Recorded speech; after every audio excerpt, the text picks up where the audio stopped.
4 महीने कन्याकुमारी से श्रीनगर तक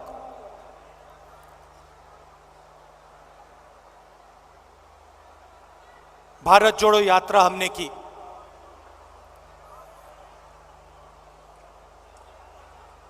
वीडियो में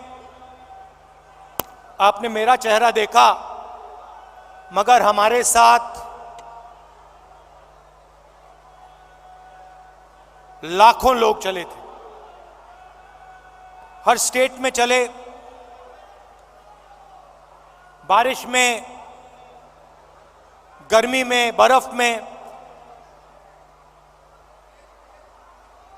एक साथ हम सब चले।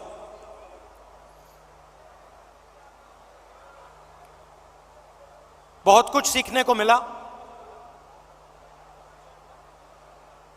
अभी जब मैं वीडियो देख रहा था, मुझे बातें याद आ रही थी।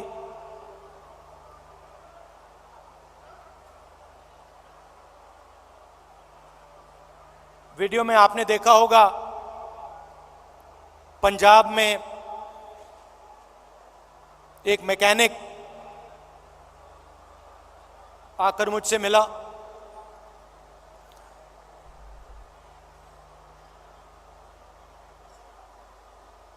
मैंने उसके हाथ पकड़े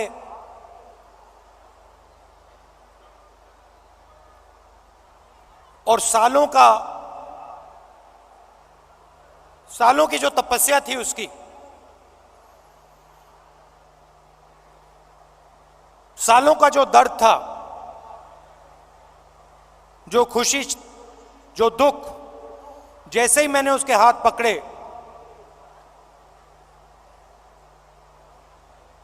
हाथों से मैंने बात पहचानी।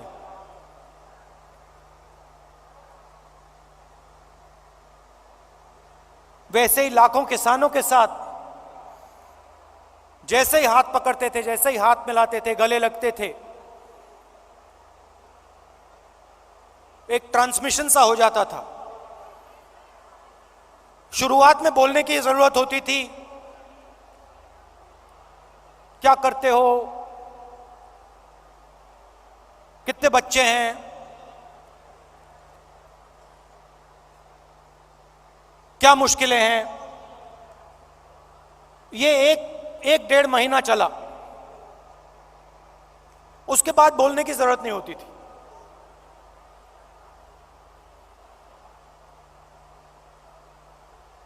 जैसे ही हाथ पकड़ा,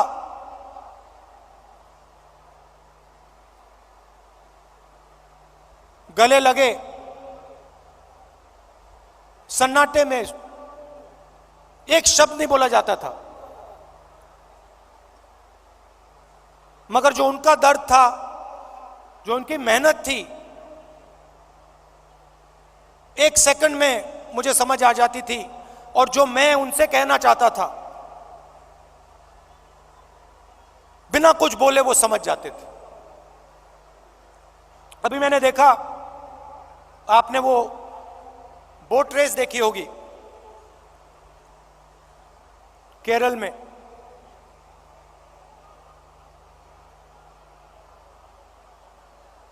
उस समय जब मैं बोट में बैठा था,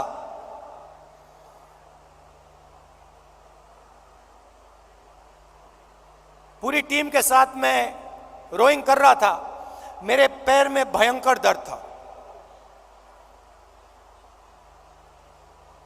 मैं उस फोटो में मुस्कुरा रहा हूं, मगर मेरे दिल के अंदर रोना आ रहा था, इतना दर्द था।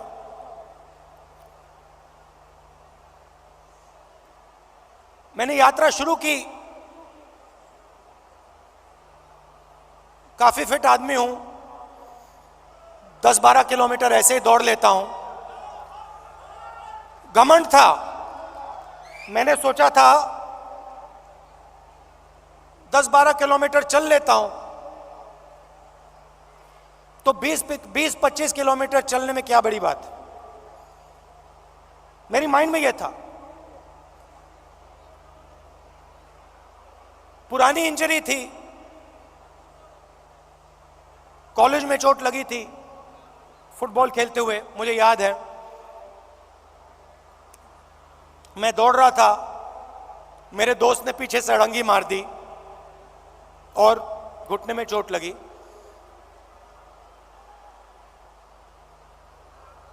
दर्द गायब हो गया था, सालों के लिए दर्द गायब था।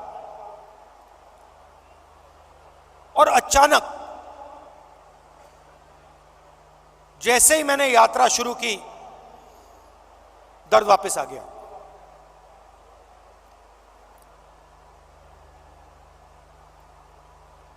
आप मेरे परिवार हो तो मैं कह सकता हूं आपसे,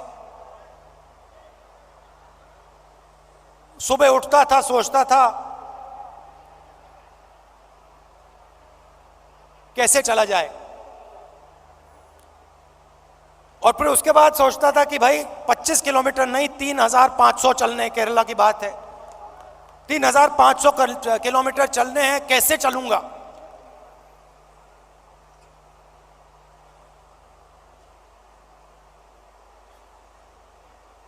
और फिर कंटेनर से उतरता था, चलना शुरू करता था, लोगों से मिलता। तो पिछले पहले 10-15 दिन में, जिसको आप अहंकार कह सकते हो, घमंड कह सकते हो, वो सारा गायब हो गया।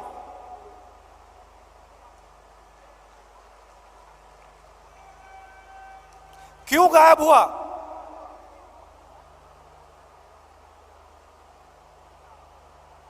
क्योंकि भारत माता ने मुझे मैसेज दिया, देखो तुम अगर निकले हो, अगर कन्याकुमारी से कश्मीर चलने निकले हो, तो अपने दिल से अहंकार मिटाओ, घमंड मिटाओ, नहीं तो मत चलो। और मुझे ये बात सुननी पड़ी, मुझे ये बात सुननी पड़ी। मुझ में उतनी शक्ति नहीं थी कि मैं इस बात को ना सुनूं। और आस्ते आस्ते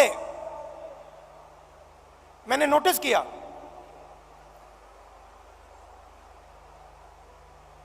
मेरी आवाज चुप होती गई। पहले किसान से मिलता था, मैं उसको अपना ज्ञान समझाने की कोशिश करता था। थोड़ी जो मुझ में जानकारी है खेती के बारे में, मनरेगा के बारे में,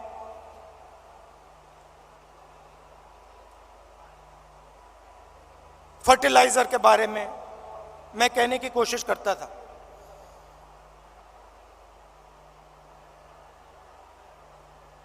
आस्ते आस्ते ये सब बंद हो गया।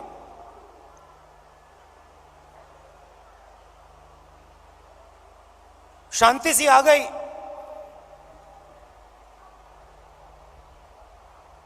और सन्नाटे में मैं सुनने लगा।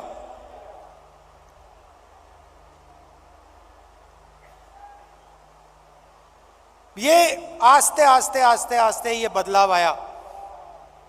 और जब मैं जम्मू कश्मीर पहुंचा,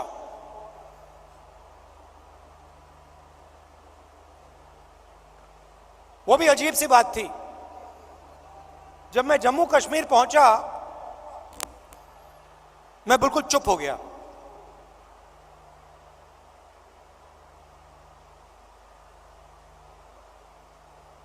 कह लो जैसे मेडिटेशन करता है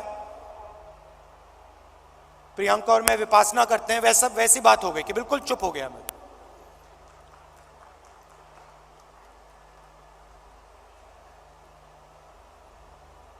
मां बैठी हैं,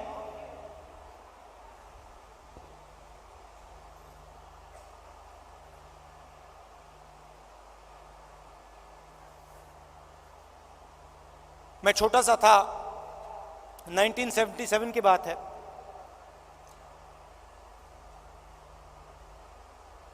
चुनाव आया, मुझे चुनाव के बारे में कुछ मालूम नहीं था, 6 साल का था मैं।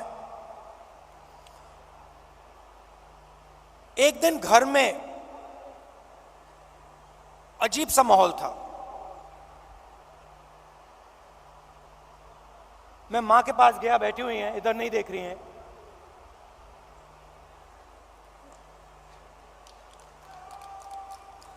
मां के पास गया, मैंने मां से पूछा मम्मी क्या हुआ? और मां कहती हैं हम घर छोड़ रहे हैं। तब तक मैं सोचता था कि वो घर हमारा था। तो मैंने मां से पूछा,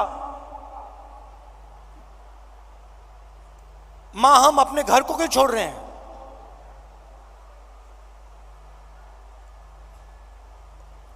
और पहली बार मां ने मुझे बताया कि राहुल ये हमारा घर नहीं है, ये सरकार का घर है और अब हमें यहां से जाना है।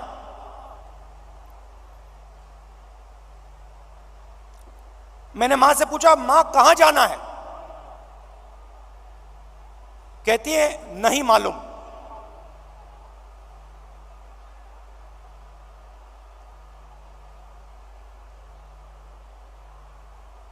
नहीं मालूम कहां जाना है। मैं हैरान हो गया। मैंने सोचा था कि वो हमारा घर था।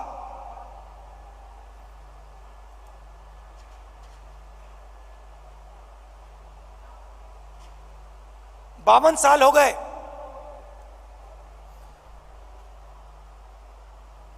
मेरे पास घर नहीं है, आज तक घर नहीं है। और हमारे परिवार का जो घर है वो इलाहाबाद में है, वो भी हमारा घर नहीं है। तो जो घर होता है उसके साथ मेरा बड़ा अजीब सा रिश्ता है। मैं 12 तुगलक लेन में रहता हूं, मगर मेरे लिए वो घर नहीं है। तो जब मैं निकला, कन्याकुमारी से निकला, मैंने अपने आप से पूछा कि भाई मेरी जिम्मेदारी क्या बनती है। अब मैं चल रहा हूं, भारत का दर्शन करने निकला हूं, भारत को समझने के लिए निकला हूं। हजारों लाखों लोग चल रहे हैं, भीड़ है, मेरी क्या जिम्मेदारी है?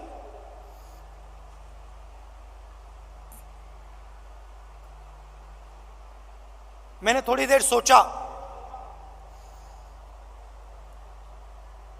और फिर मेरे दिमाग में एक आइडिया आया।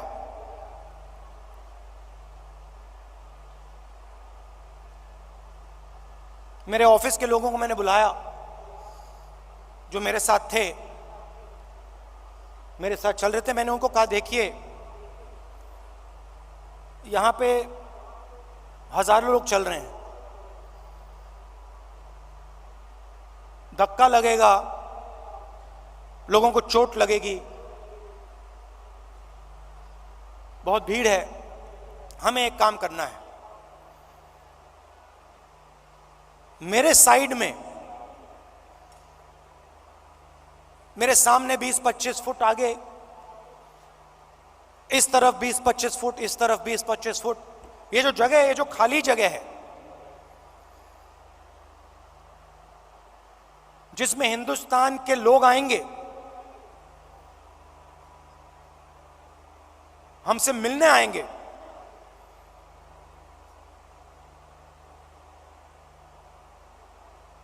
अगले 4 महीने के लिए वो हमारा घर है।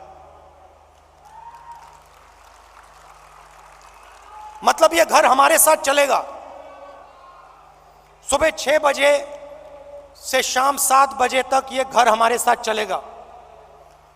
और मैंने सबसे कहा, देखिए इस घर में जो भी आएगा, अमीर हो गरीब हो,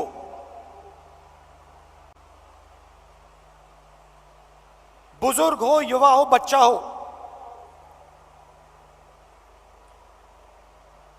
किसी भी धर्म का हो, किसी भी स्टेट का हो, हिंदुस्तान से बाहर का हो, जानवर हो, उसको यह लगना चाहिए कि मैं आज अपने घर आया हूं।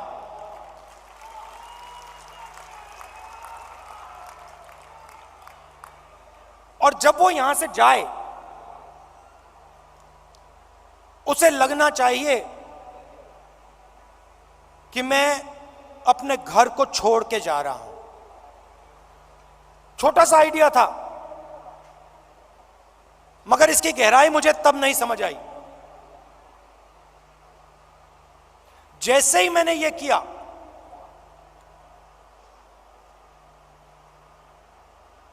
जिस दिन मैंने यह किया, उस दिन यात्रा बदल गई, जादू से बदल गई।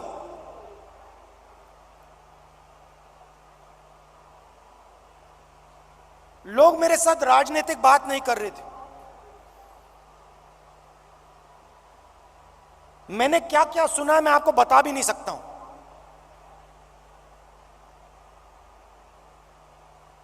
हिंदुस्तान की महिलाओं ने मुझे क्या कहा है इस देश के बारे में, मैं आपको बता नहीं सकता हूं।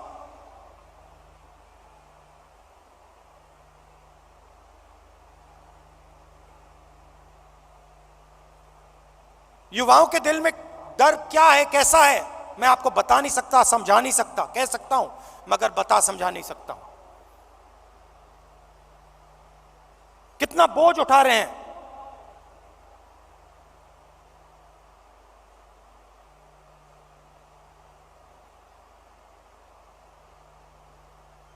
तो बिल्कुल रिश्ता बदल गया। एक उदाहरण देता हूं, पता नहीं आपने शायद नहीं देखा। चल रहे थे हम सुबह सुबह,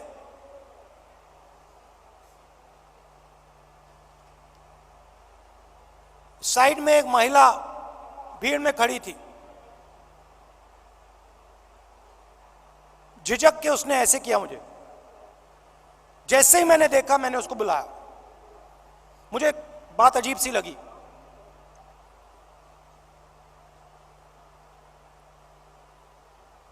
मेरे पास आई, मैंने हाथ पकड़ा, मुझे एकदम मालूम पड़ गया कि कुछ ना कुछ गलत है।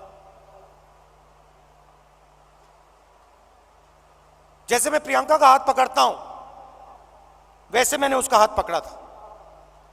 कोई फर्क नहीं। मैंने सोचा उस समय, मैंने उस समय सोचा ये मेरी बहन नहीं है, ये मैं क्या कर रहा हूं? जो मेरा प्यार मेरी बहन के लिए है, मैं इसको कैसे दे रहा हूं? अजीब सा लगा।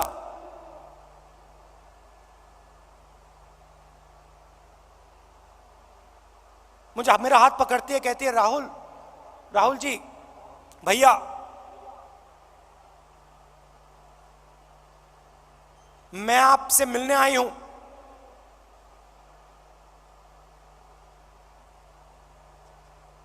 क्या बात है? मेरा पति मुझे मार रहा है, पीट रहा है।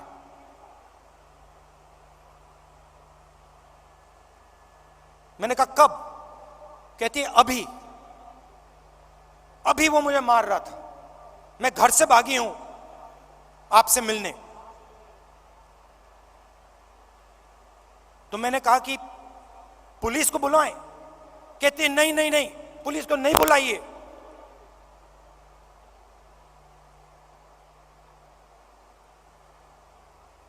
फिर मुझे कहती है अब मैं जा रही हूं वापस, फिर से पिटने जा रही हूं। मगर मैं आपको सिर्फ यह बताना चाहती थी कि मेरे साथ क्या हो रहा है। ये महिला अकेली नहीं है, ऐसी लाखों करोड़ों महिलाएं इस देश में। तो तो ये सब मुझे सुनने को मिला। और इस घर को हम आस्ते आस्ते आस्ते जम्मू कश्मीर तक ले गए।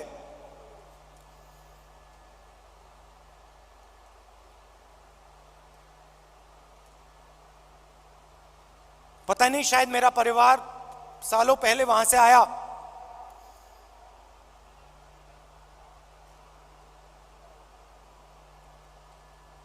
मैंने सोचा कि अजीब सी बात है, कन्याकुमारी से कश्मीर तक मैं ये इस छोटे से घर को ले जा रहा हूं और यहां मुझे लग रहा है कि मैं वापस अपने घर जा रहा हूं।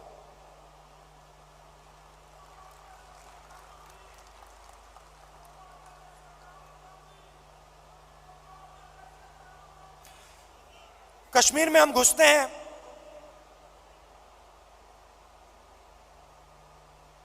वैली से पहले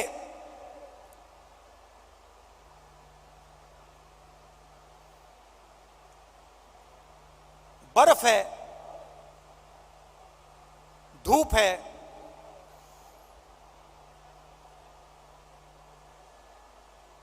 जैसे आज, और हजारों लोग हमारे साथ चल रहे हैं।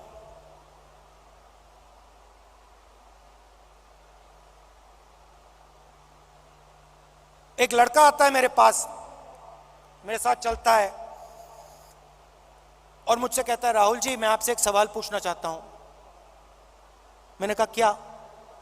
कहता है, राहुल जी जब कश्मीर के लोगों को दुख होता है, जब हमारे दिल में चोट लगती है,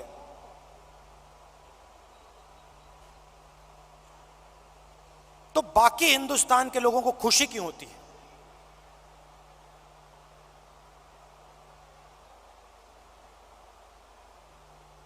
मैंने कहा गलतफहमी में हो,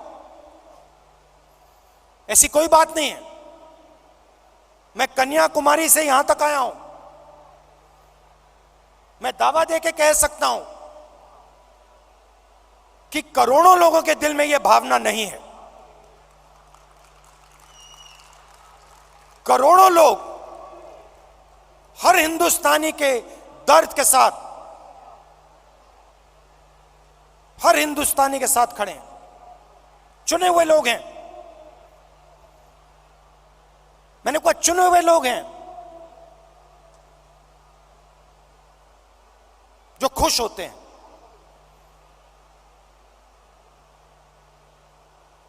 हजारों में होंगे, मगर हिंदुस्तान में करोड़ों लोग हैं। मेरी आंख में आंख मिलाता है, कहता है, राहुल जी आज आपने मुझे बहुत खुश कर दिया, आपने मुझे बहुत खुश कर दिया।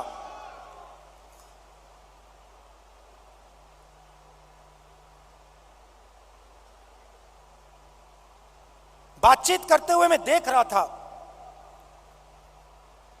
चारों ओर तिरंगा, सड़क पे तिरंगा, पहाड़ों पे तिरंगा, पीछे तिरंगा, आगे तिरंगा, सब जगह तिरंगा।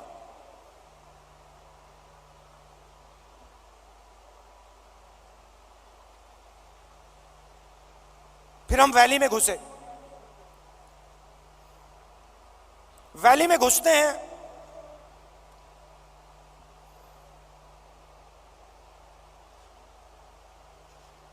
बादल छा जाते हैं,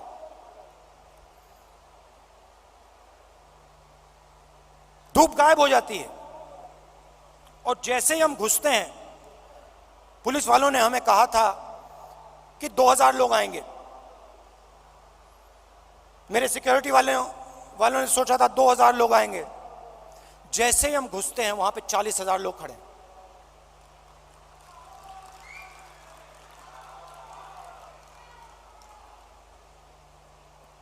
जैसे ही पुलिस वालों ने 40,000 लोगों को देखा, रस्सी छोड़ के भाग गए। हम देख रहे हैं जिसको रोप पार्टी कहते हैं, वो सब गायब हो गई।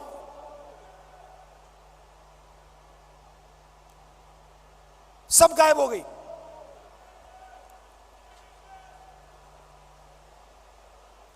मैं देख रहा था,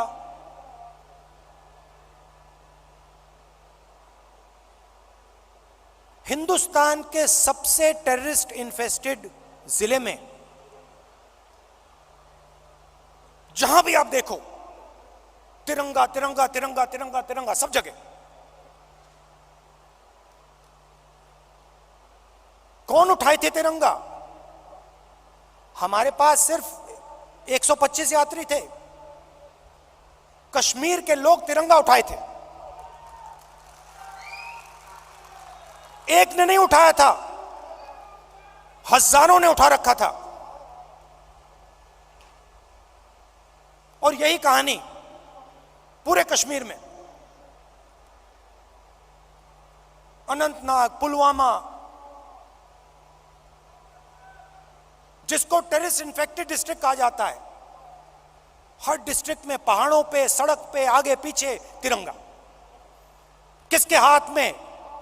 कश्मीरी युवाओं के हाथ में।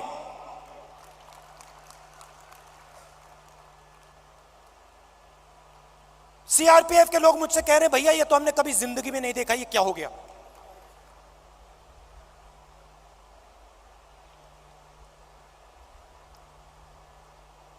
फिर मैं आया, पार्लियामेंट में मैंने प्रधानमंत्री जी का भाषण सुना।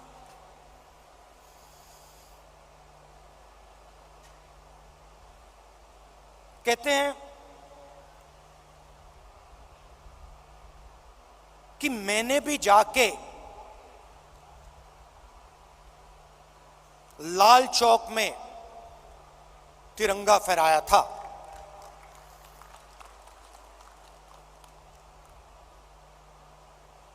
मैं सुन रहा था, मैंने सोचा, देखिए,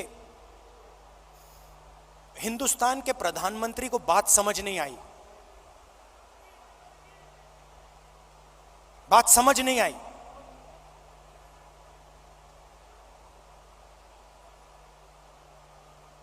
नरेंद्र मोदी जी ने बीजेपी के 15-20 लोगों के साथ जाकर लाल चौक पे तिरंगा फहराया। भारत जोड़ो यात्रा ने लाखों कश्मीरी युवाओं के हाथ से तिरंगा फहराया।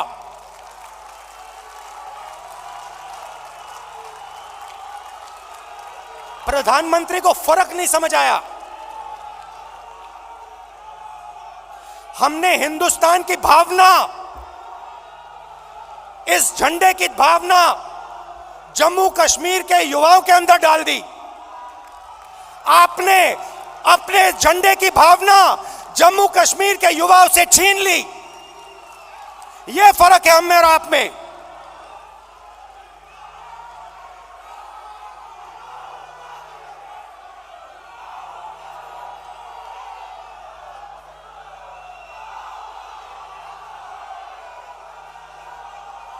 ये जो झंडा है, ये जो तिरंगा है,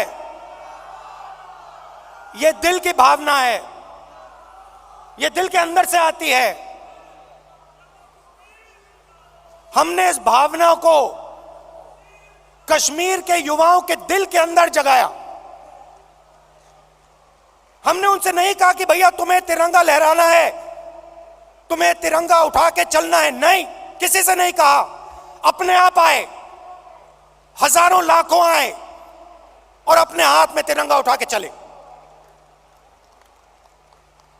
क्यों चले? मैं आपको बताता हूं। कश्मीरी युवा ने मुझे कहा, मुझे कहता है, राहुल जी आज मैं आपके साथ तिरंगा लिए चल रहा हूं। जानते हो क्यों? मैंने कहा क्यों? कहते क्योंकि आपने हम पर और मुझ पर भरोसा किया है। आपने अपना दिल हमारे लिए खोला है और हम अपना दिल आपके लिए खोलेंगे।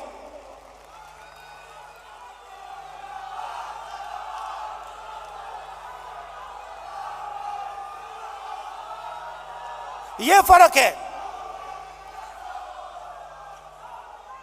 हिंदुस्तान एक भावना है, एक सोचने का तरीका है, इज्जत है, आदर है, मोहब्बत है। और ये जो झंडा है, जो तिरंगा है, इसका इस भावना का ये चिन्ह है। और भारत जोड़ो यात्रा ने इस भावना को पूरे देश में फैलाया है। और यह काम राहुल गांधी ने नहीं किया है, यह काम कांग्रेस के कार्यकर्ता ने किया है, कांग्रेस के नेताओं ने किया है, हिंदुस्तान की जनता ने किया है।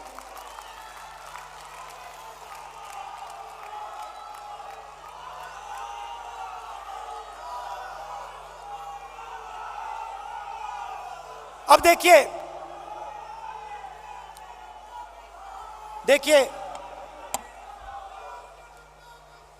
सरकार की सोच के बारे में आज आपको बताना चाहता हूं। कुछ दिन पहले इंटरव्यू में एक मंत्री ने कहा कि चाइना की इकोनॉमी हिंदुस्तान की इकोनॉमी से बड़ी है, तो हम उनसे कैसे लड़ सकते हैं।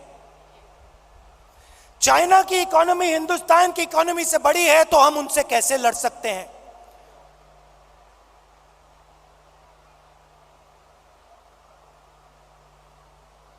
जब अंग्रेज हम पर राज करते थे, क्या उनकी इकोनॉमी हमारी इकोनॉमी से छोटी थी?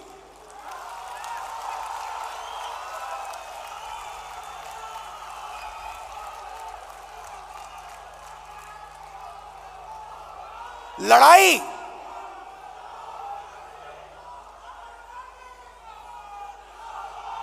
इसका मतलब जो आपसे शक्तिमान है उससे आप लड़ो ही मत, जो आपसे कमजोर है उसी से लड़ो।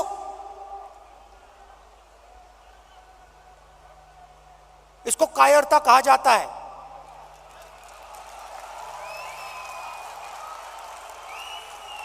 सावरकर की विचारधारा, अगर जो आपके सामने आपसे तगड़ा है, मजबूत है, तो उसके सामने अपना सिर झुका दो, मत्था टेक दो।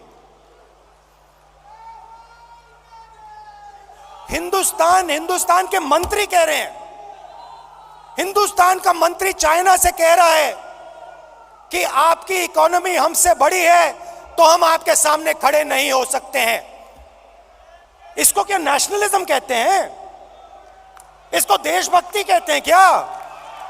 ये कौन सी देशभक्ति है? ये कौन सी देशभक्ति है? जो आपसे कमजोर है उसको आप मारो, और जो आपसे मजबूत है उसके सामने आप झुक जाओ। शब्द है इसके लिए। महात्मा गांधी कहते थे, सत्याग्रह की बात करते थे। सत्याग्रह का मतलब सत्याग्रह का मतलब सत्ता के रास्ते को कभी मत छोड़ो, सत्य के रास्ते को कभी मत छोड़ो।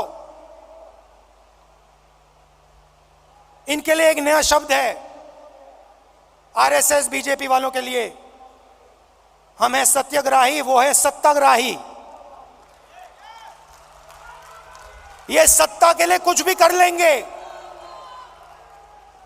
ये किसी से भी मिल जाएंगे, किसी के सामने झुक जाएंगे सत्ता के लिए। ये इनकी सच्चाई है।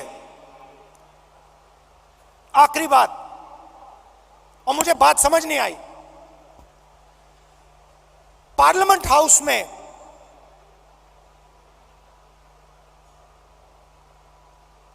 मैंने एक उद्योगपति पे आक्रमण किया, अदानी जी पे मैंने आक्रमण किया। मैंने कहा कि अदानी जी 609 नंबर से दूसरे नंबर तक कैसे पहुंचे। आपकी जो फॉरेन पॉलिसी बनती है, चाहे वो बांग्लादेश हो, चाहे वो इजराइल हो, ऑस्ट्रेलिया हो, श्रीलंका हो, सब जगह उनको फायदा मिलता है। इजराइल में सारे के सारे डिफेंस के कॉन्ट्रैक्ट मिल गए। श्रीलंका में एक व्यक्ति कहता है कि राजापाक्सा जी ने उन्हें कहा कि नरेंद्र मोदी जी ने दबाव डालकर अदानी जी को कॉन्ट्रैक्ट दिलवाया। तो मैंने सिर्फ एक सवाल पूछा, नरेंद्र मोदी जी आपका अदानी जी से रिश्ता क्या है? मैंने और कुछ नहीं कहा, मैंने सिर्फ सवाल पूछा, भैया बता दो रिश्ता क्या है। और मैंने ऐसे एक फोटो दिखाई, उसमें नरेंद्र मोदी जी ऐसे बैठे हैं। नरेंद्र मोदी जी अदानी जी के हवाई जहाज में रिलैक्स करते हुए दिख रहे हैं। तो मैंने पूछा भैया बता दीजिए रिश्ता क्या है। अब आपने नोटिस किया होगा कि पूरी की पूरी सरकार, सारे के सारे मंत्री अदानी जी की रक्षा करने लग गए।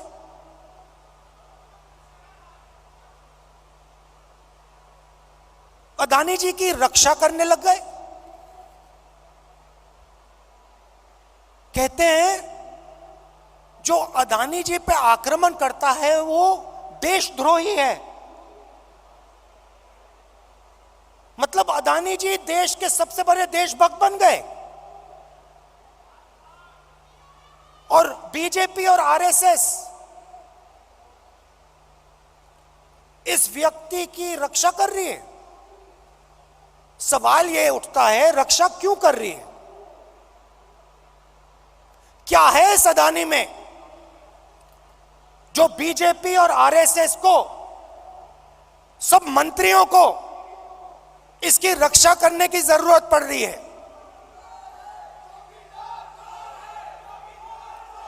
नहीं, सुनिए। और सबसे बड़ा सवाल ये जो शेल कंपनीज हैं,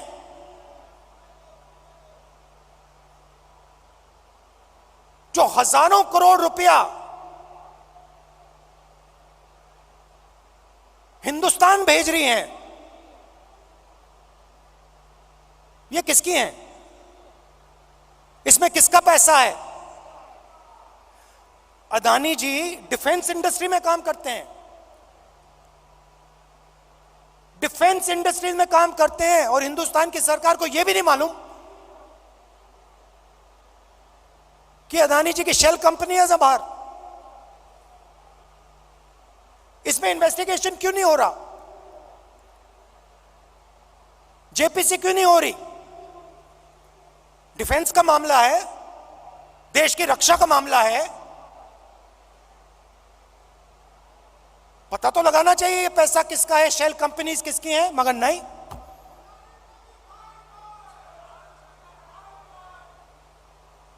तो ये बहुत बड़ा सवाल है। एलआईसी का इन्वेस्टमेंट है, उनका नुकसान हुआ है। ऑस्ट्रेलिया में फोटो दिखती है, नरेंद्र मोदी जी बैठे हैं, स्टेट बैंक चेयरमैन बैठे हैं, वहां के चीफ मिनिस्टर बैठे हैं, अदानी जी बैठे हैं एक मेज पर। स्टेट बैंक $1 बिलियन का लोन दे रहा है। नरेंद्र मोदी जी उस मेज पे क्यों बैठे हैं? क्या लेना देना नरेंद्र मोदी जी का स्टेट बैंक और अदानी के बीच में? क्या लेना देना? तो ये सवाल है, और ये सवाल मैंने पूछे, नरेंद्र मोदी जी से पूछे। बहुत सीधा जवाब था, कोई रिश्ता नहीं है। सिंपल सा जवाब था। हमने पूछा रिश्ता क्या है, नरेंद्र मोदी जी कह सकते थे कोई रिश्ता नहीं।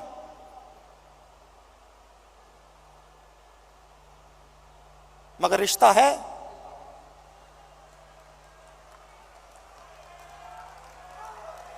रिश्ता है। भाइयों और बहनों,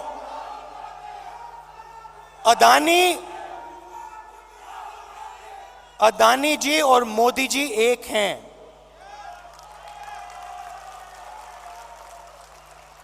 एक हैं और देश का पूरा धन एक व्यक्ति के हाथ में जा रहा है। Airports, ports, defence, infrastructure, storage, agricultural storage, सेब, हिमाचल प्रदेश में सेब, कश्मीर में सेब, पूरा का पूरा धन एक व्यक्ति के हाथ में जा रहा है। और जब हम प्रधानमंत्री से पूछते हैं ये 609 से 2 कैसे पहुंचा, बस ये बता दीजिए रिश्ता क्या है, हमारी पूरी की पूरी स्पीच एक्सपंज हो जाती है। खारगे जी की पूरी स्पीच एक्सपंज हो जाती है। अदानी जी के बारे में हिंदुस्तान के पार्लियामेंट हाउस में सवाल नहीं पूछा जा सकता है। हम पूछेंगे,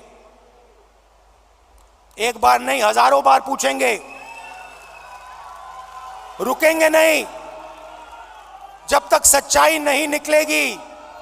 अदानी जी की सच्चाई नहीं निकलेगी तब तक हम नहीं रुकेंगे।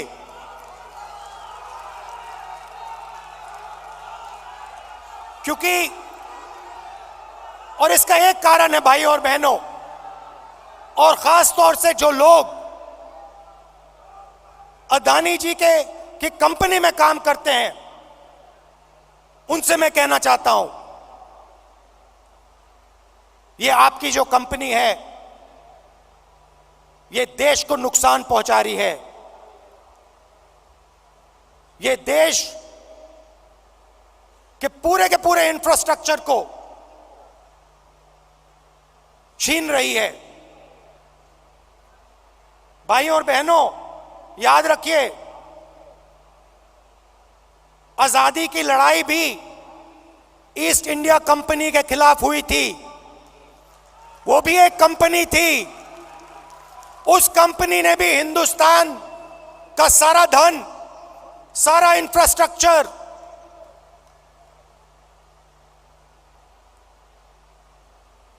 पोर्ट्स, सारा का सारा उठा लिया था। इतिहास रिपीट हो रहा है, इतिहास रिपीट हो रहा है। ये देश के खिलाफ काम हो रहा है, और अगर देश के खिलाफ काम होगा तो कांग्रेस पार्टी खड़ी हो जाएगी, लड़ जाएगी।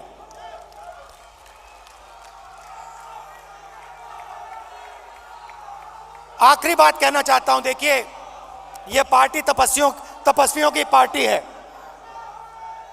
यह पुजारियों की पार्टी नहीं है, यह तपस्वियों की पार्टी है, यह तपस्या की पार्टी है। और आपने देखा छोटी सी तपस्या की, 4 महीने की तपस्या की,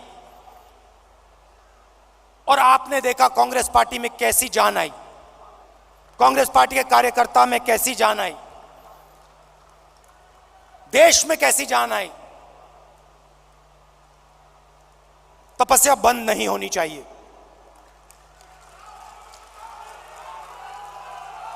तपस्या बंद नहीं होनी चाहिए।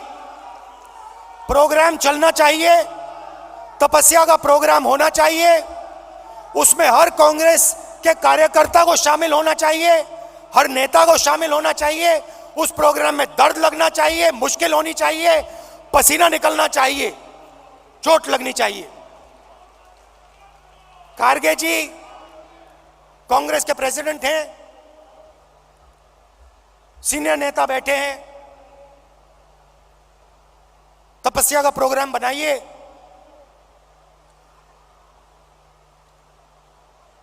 हम सब मिलकर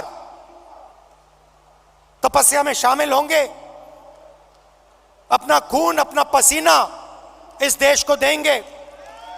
और जैसे मैं आपको गारंटी देता हूं, जैसे ही हम तपस्या में खड़े हो जाएंगे, पूरा का पूरा हिंदुस्तान हमारे साथ तपस्या में खड़ा हो जाएगा, क्योंकि यह देश तपस्वियों का है।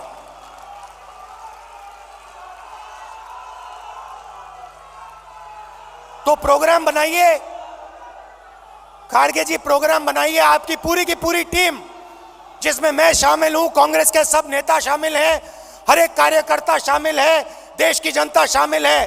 उस प्रोग्राम को हम चलाएंगे, तपस्या करेंगे, अपना खून पसीना देंगे। बहुत बहुत धन्यवाद। जय हिंद, नमस्कार।